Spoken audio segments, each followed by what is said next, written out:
ہم جو سوچتے ہیں یا جو بھی خیال ہمارے دل میں آتا ہے اس کی بھی کوئی نہ کوئی وجہ ضرور ہوتی ہے۔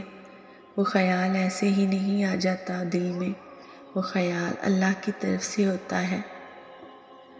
اکثر میرے دل میں یہ بات آتی ہے کہ کیا جو لوگ کسی کے لیے اچھا نہیں سوچتے، کیا وہ بھی اللہ کی طرف سے ہوتا ہے؟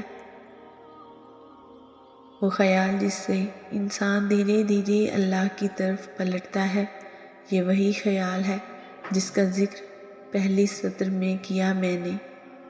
ہم اللہ کی طرف ایسے ہی نہیں لوٹ کے آتے، اللہ ہمیں اپنی طرف لے کر جاتا ہے، لیکن ان کو جو واقعی اس کی طرف لوٹ کر جانا چاہتے ہیں، جس کے اختیار میں ارض و سماع ہے، تو پھر اس کے معجزوں سے نا امید کیوں ہونا؟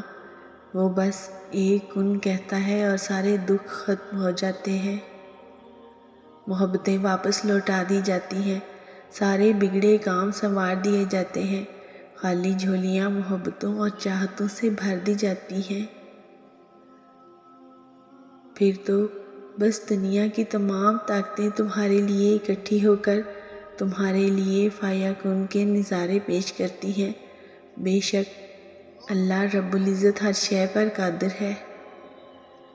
یک طرفہ محبت دل بدلنے کی طاقت رکھتی ہے، بالکل ویسے ہی جیسے اللہ کی محبت۔ یا اللہ مجھے اپنی رضا میں مطمئن کر دے۔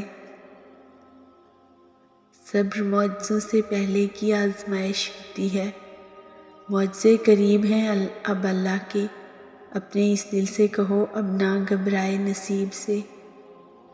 ذرا سوچو اس صبر کے بدلے کن کا معجزہ ہوا تو، تمہاری دعاؤں کا صلہ خود اللہ ہوا تو،